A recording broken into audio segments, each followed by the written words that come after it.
Cordial saludo. El tema a tratar son factores abióticos en la producción agrícola. Los subtemas, plantas autóctonas en el departamento del Meta y Colombia, plantas introducidas en el departamento del Meta y Colombia, agua en el suelo, suelo y fotoperíodo. Plantas autóctonas. La información que vamos a revisar a continuación fue extractada del Sistema de Información sobre Biodiversidad de Colombia. En cuanto a flora se trata, contamos con una gran biodiversidad. Por lo que se puede observar, tenemos una gran cantidad de orquídeas o especies de orquídeas, magnolias, bromelias, palmas, zamas, frailejones, cactus, pinos, helechos, fanerógamas, maderables, musgos y afines. Solamente hablando en cuanto al tema de flora, porque de fauna pues también tenemos una gran biodiversidad. En cuanto a algas, tenemos algas marinas, dulceacuícolas, terrestres y otras. Líquenes y hongos. En cuanto a biodiversidad en el mundo, somos el primer país en aves y orquídeas, el segundo país en plantas, anfibios, mariposas y peces dulceacuícolas, tercer país en palmas y reptiles y cuarto país en mamíferos. O sea, somos uno de los países con mayor biodiversidad a nivel mundial. La flora y la fauna autóctonas son variadas como la topografía. A lo largo de la costa caribe crecen manglares y cocoteros. Desde el nivel del mar y hasta los 5.000 metros, los pisos de vegetación presentan numerosos bosques que ocupan un total de 50 millones de hectáreas, en los que se encuentran árboles comercialmente aprovechables como caoba, palo santo, roble, nogal, cedro, pino y algunas variedades de bálsamo. Entre las plantas tropicales se incluyen hule, chicle, quina, vainilla, zarzaparrilla, jengibre, goma de copal, ipecacuana, haba tonka y frijol castor. Otras plantas características del país son el frailejón, la oca y la tagua. Plantas autóctonas ya enfocadas hacia la región de la Orinoquía. Dentro del listado de especies priorizadas, según el Instituto Humboldt, hay 73 especies. ¿Por qué son priorizadas? Porque son las plantas que se eligen dependiendo de lo amplio que lleguen a través del territorio, son priorizadas porque estas no llegan hacia muchas áreas o hacia muchos territorios y porque están en peligro de extinción. Entonces son las que se escogen para repoblar nuevamente los paisajes y en este caso son estas las que se han escogido para la Orinoquía. Entonces hay 73 especies, 24 familias y 62 géneros. Aquí están escritas las familias en donde se definen las especies con las que se va a repoblar el paisaje de la Orinoquía o se va a hacer la recuperación del medio ambiente en la Orinoquía. ¿Listo? Entonces contamos con fabáceas, aracáceas, orquideáceas, apocynaceae, crisobalanaceae y poaceae. Los nombres son un poquito enredados. ¿Listo? Y los géneros con mayor número de especies fueron la ertela, la Trachinichia, Andira y Angiosperma, con 2 especies cada uno. Cuando buscamos toda la biodiversidad, no solamente especies priorizadas, sino otro tipo de especies, entonces podemos encontrar que la que mayor predominancia tiene en los llanos orientales es la Poaceae, seguida de la Fabaceae, la Ciperaceae, y ya del resto de especies que digamos que son un poco más equitativas, pero las 3 primeras son las que mayor predominancia tienen en las sabanas de los llanos orientales.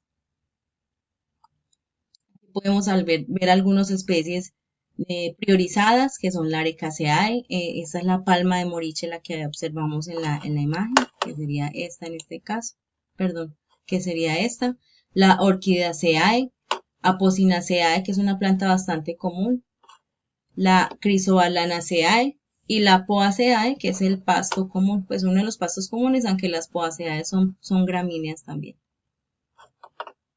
Dentro de las que se tienen mayor presencia en las sabanas de los llanos orientales está la Fabaceae, que son leguminosas, Ciperaceae y la Rubiaceae.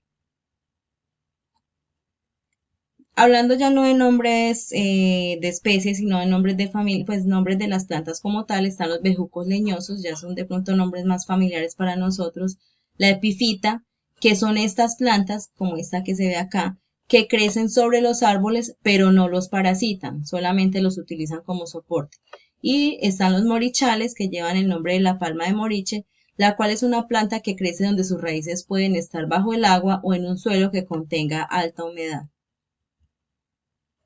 Tenemos también ceibas, contamos con guayacán amarillo, gramíneas, incluido el pasto, y el cacay. El cacay, digamos que es una planta que no es muy conocida para muchas personas acá en la región, pero crece acá en la región de la Orinoquía, da un fruto que produce un aceite, es muy parecido a una nuez, o es una especie de nuez, y es un aceite. De hecho, una región de acá del Meta se llama Cacayal, debido a este árbol, pues porque allí crece abundantemente.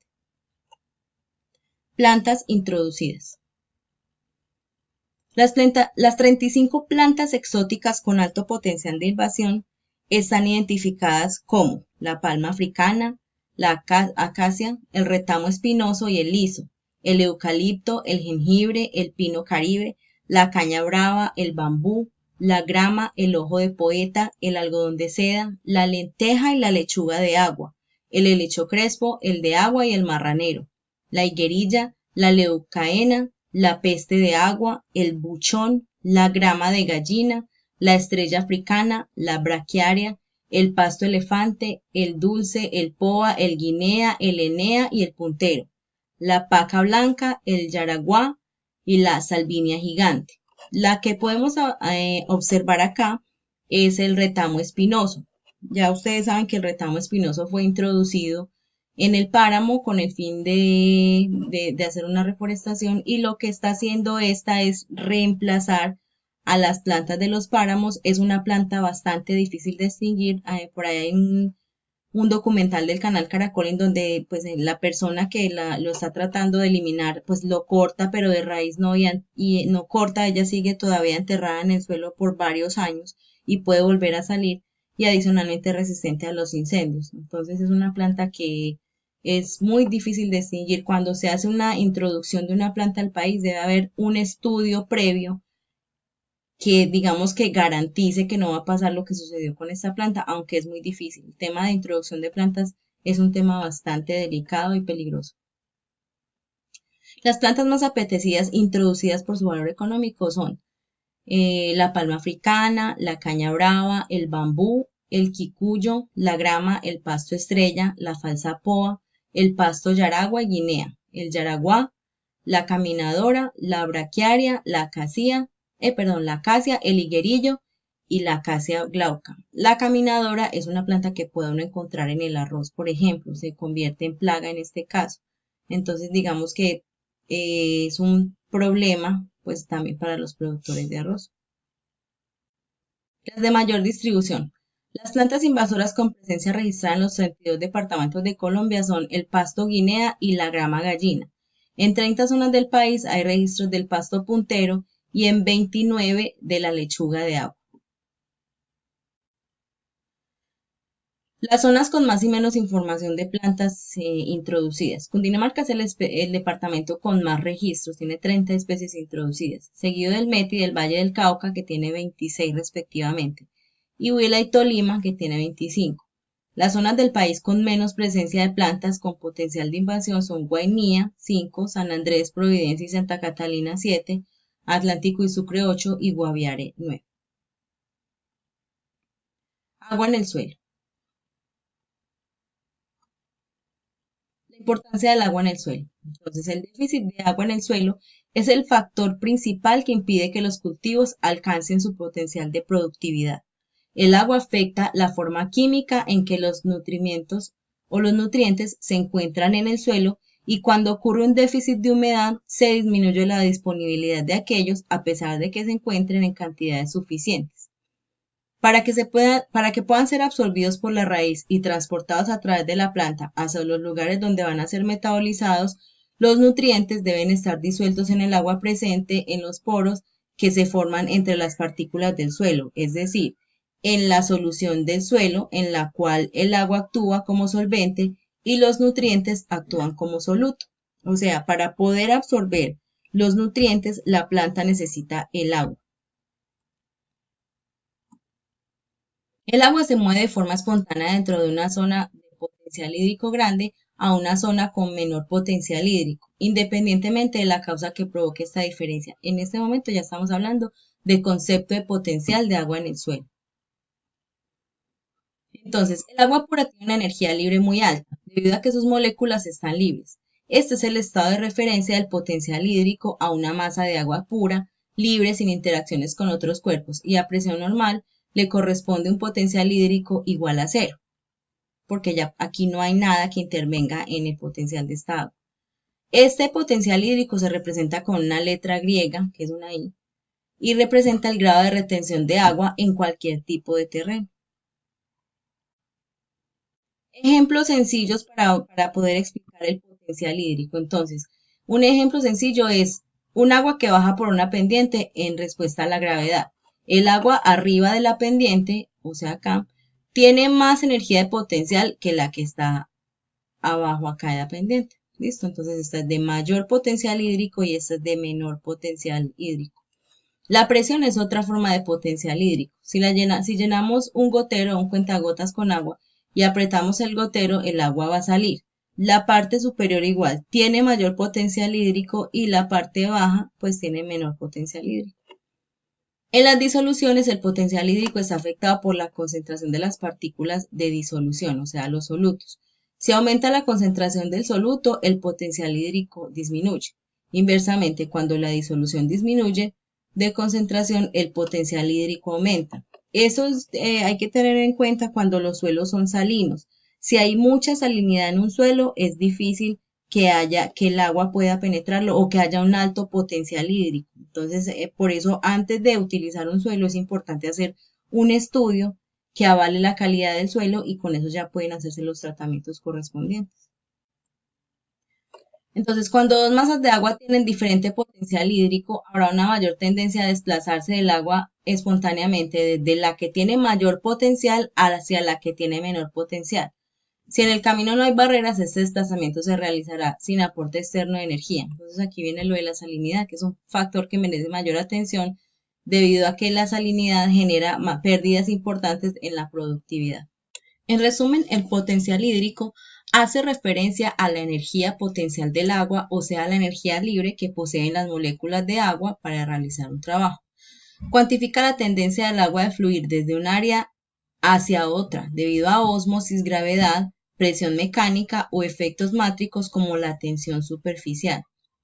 Es un concepto generalmente utilizado en fisiología vegetal que permite explicar la circulación del agua en las plantas, así como también en los animales y en el suelo. Entonces, este último concepto es lo que más nos interesa a nosotros. En la fisiología vegetal, ¿para qué se utiliza? Entonces, repito, se utiliza para explicar la circulación del agua en las plantas, en los animales y en el suelo.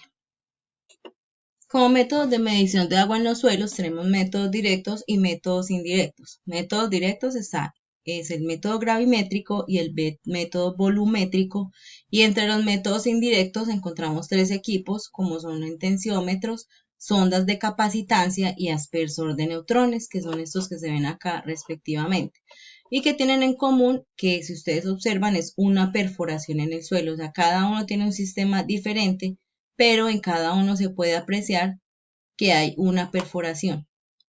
¿Listo? Entonces, digamos que de los tres, el aspersor de neutrones tiene como desventajas que es radiactivo, es lento para usar, tiene un alto costo y requiere de calibración. Entonces, es el que mayor desventajas presenta con respecto a los demás. En cuanto a la humedad gravimétrica, entonces es el peso del suelo ocupado por el agua. Entonces, ¿cómo medimos la humedad gravimétrica? Se hace, por ejemplo, si en una muestra de agua el suelo humedecido es humedecido, entonces el suelo pesaba 65 gramos y el agua 14 gramos. La humedad gravimétrica entonces será el resultado de dividir el 14 que pesa el agua dividido los 65 gramos que pesa el suelo, es decir, por 100, es decir, que el agua tiene una humedad gravimétrica del 21.5%. En esta siguiente imagen, digamos que podemos ver mucho más claramente o más visual cómo se hace. Entonces el procedimiento es, se pesa el agua, como se observa son 100 gramos de la muestra, se hace una deshidratación a 105 grados centígrados, el agua evaporada pesaba 24.9 y eso lo sé porque al yo pesar mi suelo o mi tierra, me doy cuenta de que de 100 gramos, pues al deshidratarla paso a 75.1 y esto me da, esta 24.9 me da de la resta de 100 menos 75.1. Entonces, la humedad gravimétrica es igual a este resultado de agua que yo evaporé, dividido el peso del suelo por 100 y por ejemplo acá da 33.1%.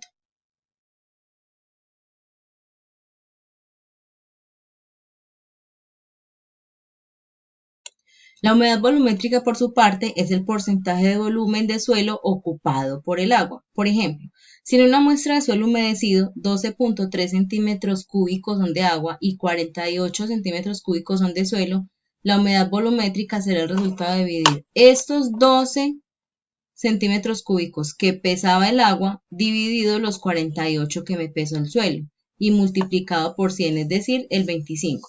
Es muy importante recordar que este 48 ya es el suelo sin humedad, por eso mi fórmula yo le pongo volumen del suelo sin deshidratar menos el volumen del agua y ahí ya me da entonces el volumen del suelo deshidratado. O si no, entonces se pone acá el volumen, sí, se puede poner así, volumen de suelo sin deshidratar menos volumen del agua. En otro ejemplo ya más claro, entonces miramos nuevamente. Humedad volumétrica es el porcentaje de volumen del suelo ocupado por agua. Entonces, tengo un suelo con una humedad del 22.4%. Eso es igual a un suelo que tiene 81.7 de suelo y un 18.3 de agua de humedad. ¿Cómo me doy cuenta de esa humedad volumétrica? Entonces, mido esta humedad acá o esta agua acá, 18.3 centímetros cúbicos, dividido lo que pesa el suelo sin agua, 81.7 centímetros cúbicos por 100, y este suelo me da una humedad del 22.4%. Relación entre humedad gravimétrica y humedad volumétrica. Entonces, lo más frecuente es calcularla multiplicando la humedad gravimétrica por la densidad aparente del suelo, que más adelante vamos a mirar cómo se hace. La densidad aparente es la relación entre el peso de una muestra del suelo y el volumen que ella ocupa, y su valor es diferente para cada tipo de suelo. Si bien para suelos con texturas similar, la densidad aparente es muy parecida. Las unidades más frecuentes de densidad aparente son gramos por centímetro cúbico. Entonces aquí podemos mirar ya la relación entre humedad gravimétrica y humedad volumétrica. Entonces, esta es la fórmula. Multiplico la humedad gravimétrica por densidad aparente y ya me dan las diferentes texturas del suelo. Entonces, según el tipo de densidad, es el tipo de suelo, como pueden mirar ahí, puede ser arenoso o franco arenoso, o franco, que es el ideal, o franco arcilloso, o franco limoso o arcilloso. Suelos. Entonces, las propiedades físicas del suelo son la textura, la estructura, la densidad y la porosidad. La textura del suelo. Se consideran partículas del suelo a las partículas minerales cuyo tamaño es menor a 2 milímetros. Estas partículas del suelo se clasifican según su tamaño en arena, limo y arcilla. Las partículas de tamaño superior a 2 milímetros se consideran fragmentos gruesos del suelo y se clasifican según su tamaño en grava, piedra y roca. Entonces, clasificación de las partículas del suelo según la USDA. Entonces tenemos que la arcilla pues tiene un diámetro inferior, luego sigue el limo, con un diámetro de milímetros de 0.002 a 0.005, son partículas bastante pequeñas. Arena con un diámetro de 0.05 a 2, está la arena fina con un diámetro de 0.05 a 0.5 y la arena gruesa 0.5 a 0.2. Si miramos acá, entonces estas sí son consideradas partículas del suelo porque como ya vimos tiene que ser menor o igual a 2 milímetros para que haga parte del suelo. Entonces, las partículas del suelo tienen un tamaño medio comparado a la partícula arena, limo y arcilla. Aquí podemos observarlas visualmente como, pues valga la redundancia, la diferencia entre los tamaños de estas. Características de los suelos según su textura. Entonces, tenemos clases que son extremas, arenosa y arcillosa. Los suelos arenosos se denominan suelos sueltos. Se caracterizan por tener una elevada permeabilidad al agua y por tanto una escasa retención de agua y de nutrientes, que es este suelo que apreciamos acá.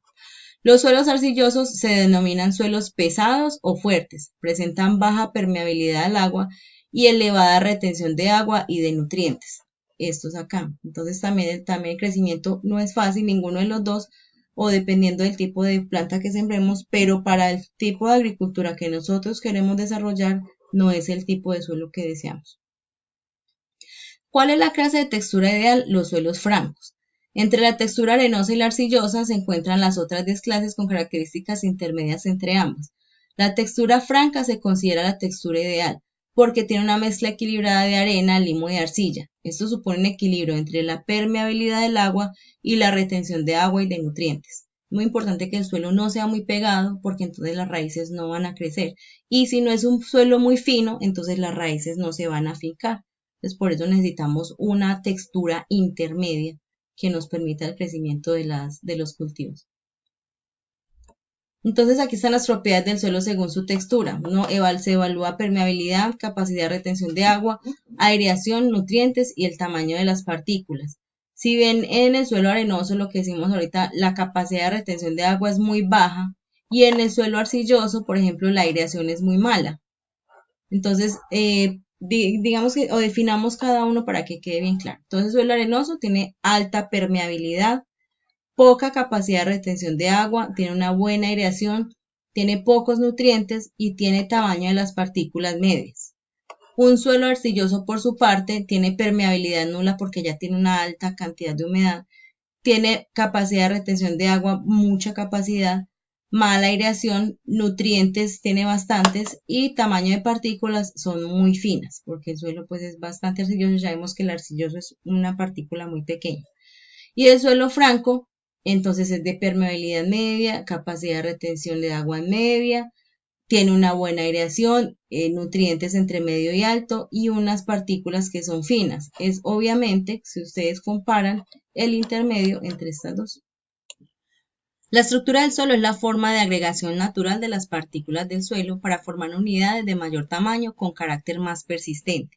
Estas unidades se denominan agregados. Su formación se debe a la presencia de cargas eléctricas en la superficie de las arcillas, lo que da como resultado unas interacciones físico-químicas con los demás componentes del suelo. Según el grado de desarrollo de los agregados, la estructura puede ser fuerte, con agregados duraderos, separación bien definida cuando el suelo se seca, moderada, agregados relativamente bien formados y diferenciados de duración media, débil, agregados poco diferenciados que solo se distinguen cuando el suelo está húmedo, y sin estructura, agregados que no se distinguen por falta de aglomeración como ocurre en los suelos. Entonces, aquí podemos ver de izquierda a derecha, a la izquierda se aprecia un suelo muy bien estructurado, mientras que a la derecha uno sin estructura, situación muy común en la actualidad, y eso depende de la actividad agrícola, si no hay una buena recuperación de suelos, una buena rotación que ayude a que ese suelo pueda permanecer con una buena estructura. Según la forma de los agregados, entonces estos pueden ser laminares. Los agregados tienen forma aplanada con predominio de la dimensión horizontal. Las raíces del aire penetran con dificultad, son estos acá. En bloques angulares o subangulares. Los agregados tienen forma de bloque sin predominio de ninguna dimensión. Entonces son estos que si ven son irregulares, no predomina ninguna, mientras que acá predomina la forma horizontal. Prismática. Los agregados tienen forma prismática de mayor altura que de ancho. Es típico de suelos con mucha arcilla. Entonces, este es el ejemplo de ese tipo de suelo. Columnar. Semejante a la estructura prismática, pero con la base más redondeada. Esta estructura es típica de suelos envejecidos. Y granular, que es la que está a continuación, los agregados son esferas imperfectas, con tamaños de 1 a 10 milímetros de grosor. Es la estructura más ventajosa al permitir la circulación de agua y aire. Entonces, densidad del suelo. Ya anteriormente habíamos hablado de la densidad aparente, que está combinada con una fórmula con la humedad para calcular, la humedad volumétrica. Entonces, estos son los significados o las definiciones de densidad aparente y densidad real. Entonces, densidad aparente. Es la masa contenida en una unidad de volumen de una muestra de suelo tal y como es, incluyendo el volumen ocupado por los poros. Para determinarla se divide el peso de un determinado volumen de tierra secada de estufa por ese volumen de suelo y se expresa el resultado en kilogramos por metro cúbico. La densidad aparente de los suelos varía según la estructura y textura entre 1100 y 1900 kilogramos por metro cúbico. Densidad real es la densidad de las partículas sólidas del suelo, pero ya en este caso son comprimidas, ya es sin medir los poros, como vimos en la anterior. Entonces se determina dividiendo el peso del suelo secado de estufa por el volumen que ocupan los sólidos. La densidad real de los suelos minerales más comunes varía de 2.500 a 2.700 kilogramos por metro cúbico. En esta diapositiva podemos observar en resumen esos dos conceptos, que es la densidad aparente y la densidad real. Entonces, ya observando, visualizando la situación, se tiene un centímetro cúbico de un suelo dado. Entonces aquí tenemos el suelo sólido y espacios porosos. Miren, volumen 1 centímetro cúbico, el peso es 1.33 gramos. Entonces la densidad aparente, o podría también estar en kilogramos, sería 1.33 kilogramos por centímetro cúbico. Aquí no sería 1.33, sino que habría que calcular este 1.33 gramos, convertirlo a kilos para que nos dé con las unidades que ya lo habíamos hablado ahorita. Y la densidad real es, yo cojo este mismo volumen, pero todos los sólidos fueron comprimidos. Si ustedes observan, los poros ocupaban el 50% y ya el sólido como tal ocupaba el 50%. Entonces mi volumen no pasa a ser 1 centímetro cúbico como lo tenía acá, sino que ya pasa a ser la mitad porque yo ya eliminé los poros al haber comprimido ese sólido. ¿Listo? El peso sigue siendo exactamente igual. Entonces mi densidad relativa sería 1.33, que es el peso, dividido el volumen, porque ocupa una menor área, 0.5 centímetros cúbicos, y esto me da 2.66 gramos por centímetro cúbico. Por la porosidad del suelo. Entonces los huecos que dejan entre sí las partículas sólidas del suelo pueden ser poros, que ya vimos que se calculan dentro de la densidad aparente. Son huecos que dejan las partículas y los agregados tienen contornos irregulares y están conectados entre ellos, lo que favorece la circulación del agua y del aire.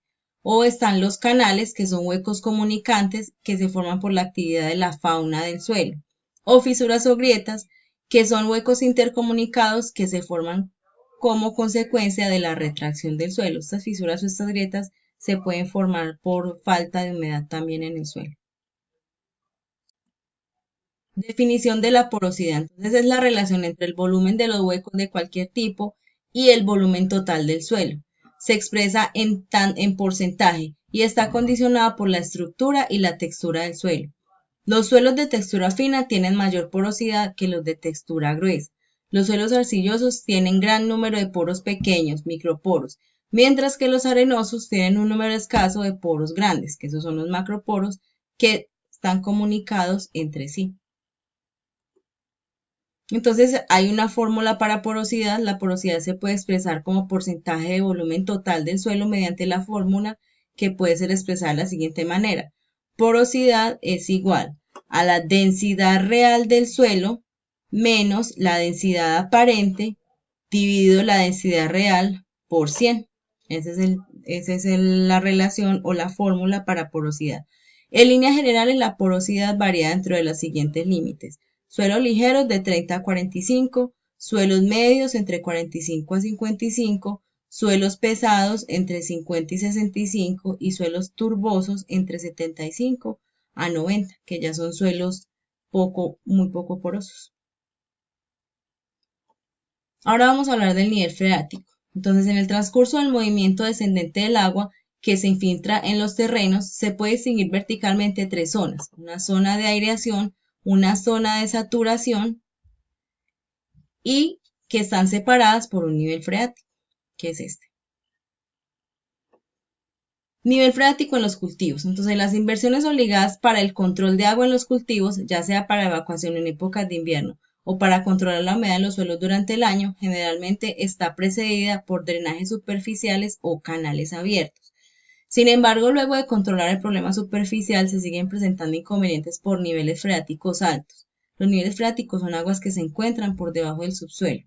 Estas aguas pueden subir a las raíces y puede haber consecuencias adversas en las siembras. Su solución es la colocación de drenajes entubados. Los costos de un drenaje subterráneo son altos. La inversión es rentable al generar incrementos significativos en la producción de los cultivos hasta un 25%. Cabe advertir que todos los cultivos tienen diferentes tolerancias a los niveles de humedad, por lo que se debe realizar un estudio de suelos para luego hacer la nivelación del terreno que permita un adecuado flujo de agua de drenaje hacia un canal colector y extraerla finalmente. Fotoperíodo.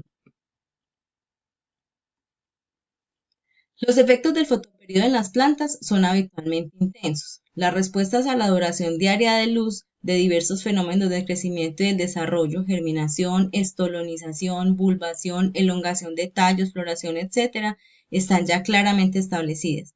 Sin embargo, estas respuestas son complejas y en la mayoría de los casos están asociadas a otros factores ambientales como la temperatura o propios de la planta como su estado de desarrollo. Desde el punto de vista de la producción, en la mayoría de las hortalizas, la respuesta fotoperiódica más importante es la floración, ya sea para la obtención de producto hortícola o para la producción de semillas de la especie. En el cuadro siguiente se indica sin particulares detalles que existen varias especies y según el fotoperíodo requerido para la floración en algunas especies hortícolas. Entonces podemos observar aquí plantas de día largo, que es luz creciente. Entonces está la remolacha, rábano, la lechuga escarola, la espinaca, la colchina, que es la que tenemos en la imagen, y la papa. Existen otras que son opcionales, que son habichuela, nabo, cebada y lechuga. ¿Qué quiere decir opcional? Que ellas son de día largo, pero si digamos que no hay mucho sol, ellas no se adaptan, no tienen mucho problema. Están las neutras que les es indiferente, pero en este caso entonces es importante también el tema del suelo para ellas. Igual que para las otras, pero para las plantas neutras es indiferente el tema de la luz. Entonces, tenemos el ají, el apio, arveja, cebolla, chocolo, haba, lechuga, melón, la papa, el pepino, el pimiento, el frijol verde, sandía, tomate, zanahoria, pues entre otras. Y las plantas de día corto son plantas de luz decreciente, que es el ají, la batata, la soya, alcachofa, pepino zucchini, café, fresa. Y también hay días cortos opcionales, por ejemplo el maíz, el arroz o el algodón, que si no hay periodo corto, entonces ellas se acomodan también, no tienen problema. En esta imagen podemos observar qué es el fotoperíodo. Entonces, ¿qué es lo de día largo y noche corta? Que es lo que yo les decía ahorita. Las de día largo pueden soportar más de 12 horas al sol. Y noche corta es que tienen pocas horas a la sombra, pero ellas no tienen ningún problema con eso. Ahora las que son al contrario, por ejemplo, decíamos ahorita la lechuga, que es de día largo. Entonces, de día corto, tenemos, por ejemplo, el café es de día corto, puede aguantar hasta máximo 6 horas de sol y de noche larga, que ya son muchas horas de oscuridad. ¿Listo? Y las que son neutras o intermedias, que aguantan como el promedio día largo y las mismas horas que de día largo y día corto. Entonces eso es lo que significa fotoperíodo en cuanto a horas. Y fototropismo. Entonces se conoce como fototropismo un movimiento natural y orgánico de un vegetal en dirección a la luz. Esto se debe a la capacidad natural de una planta para cambiar de dirección según los cambios en la iluminación en el ambiente. Cuando el movimiento es a una respuesta de estimulación hacia la luz, es un fototropismo positivo y en el caso contrario, cuando la planta se esconde de la luz, es un fototropismo contrario o negativo. Entonces tenemos diferentes fototropismos. Está el geotropismo. El tallo y las hojas obedecen a la luz. Miren, por ejemplo, en esta imagen cómo la planta se cosechó, digamos que de manera contraria como se cosecha normalmente, pero la planta siempre busca la dirección de la luz. Ahí se puede apreciar cómo ella va buscando la iluminación. El hidrotropismo es un movimiento involuntario de la planta producido o estimulado por el agua o la humedad. Entonces ellas son las plantas acuáticas que crecen mucho en presencia del agua. Quimiotropismo es el crecimiento o movimiento de una planta o parte de la planta en respuesta a un estímulo químico, por ejemplo la polinización. Y el tigmotropismo es cuando la planta tiene una respuesta direccional o contacto físico con un objeto, superficie sólida, y como se puede apreciar así, y que en la mayoría de los casos, pues la estructura, digamos que puede quedar rodeada por la planta, porque se hace como una fusión entre la planta y ese objeto físico. El fototropismo negativo es la tendencia de ciertas partes de las plantas a crecer lejos de la luz. Las raíces a menudo demuestran esta característica, haciéndolas crecer más profundamente en el suelo para que puedan aprovechar la humedad y los nutrientes que sostienen la planta. El gravitropismo también afecta el crecimiento de la planta. La mayoría de las raíces de la planta crecen hacia la gravedad con gravitropismo positivo, mientras que sus hojas crecen lejos de la gravedad con gravitropismo negativo. Hasta aquí el final del tema. Muchas gracias y espero que les sea de utilidad.